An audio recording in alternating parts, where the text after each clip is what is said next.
নমস্কার বন্ধুরা, লিটনের হোম কুক চ্যানেলে সবাইকে স্বাগত। আশা করি আপনারা সবাই ভালো আছেন।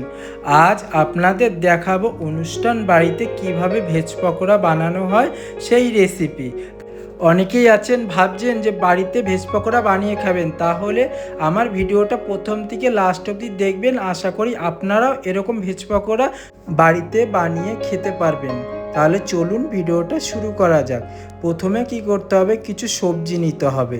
যেমন ধরুন বাঁধাকপি, বিট, গাজর, ক্যাপসিকাম, বিনস আর ফুলকপি। এগুলো সুন্দর করে কুচিয়ে নিতে হবে। তারপরে এক এক করে সবজিগুলো সেদ্ধ করে নিতে হবে।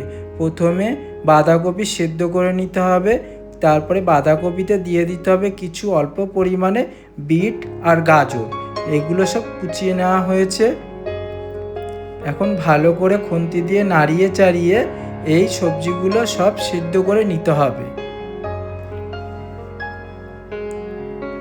তোমরা যদি বাড়িতে বানাও এইভাবেই করবে বন্ধুরা।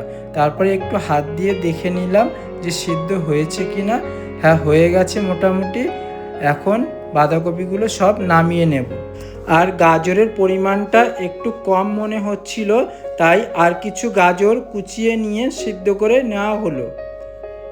গাজরটা সেদ্ধ হয়ে গেছে। এখন গাজর ঝাঁঝরি হাতা দিয়ে ঝুড়িতে নামিয়ে নেওয়া হলো, কারণ কি এগুলো ভালো করে জল ঝরিয়ে নিতে হবে। তারপরে সেদ্ধ করতে হবে বিনসগুলো এরকম ছোট ছোট করে কেটে নিতে হবে অবশ্যই। আর অল্প পরিমাণে লবণ আর একটু হলুদ দিয়ে দিতে হবে বন্ধুরা। আর কিছু ছোট ছোট আলু কেটে নেওয়া হয়েছে, সেই আলুগুলো বিনসের সাথে সেদ্ধ করে নিতে হবে। এই দেখো, আমিও সেদ্ধ করে নিচ্ছি। এইভাবেই তোমরা বাড়িতে সেদ্ধ করে নেবে। একটু ঝাঁঝরি হাতা দিয়ে ভালো করে নাড়িয়ে চাড়িয়ে এখন সব বিনস আর আলুগুলো তুলে নেব। সেদ্ধ হয়ে গেছে, এখন সব তুলে নিতে হবে।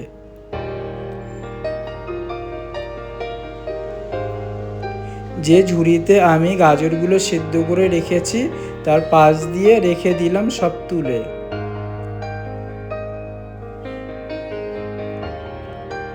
এখন বন্ধুরা কিছু ক্যাপসিকাম ছোট ছোট করে কেটে নেওয়া হয়েছে, সেই ক্যাপসিকামগুলো সেদ্ধ করে নিতে হবে। ক্যাপসিকামগুলো সেদ্ধ করে নেওয়ার সময় অল্প পরিমাণে একটু হলুদ আর একটু লবণ দিয়ে দিতে হবে।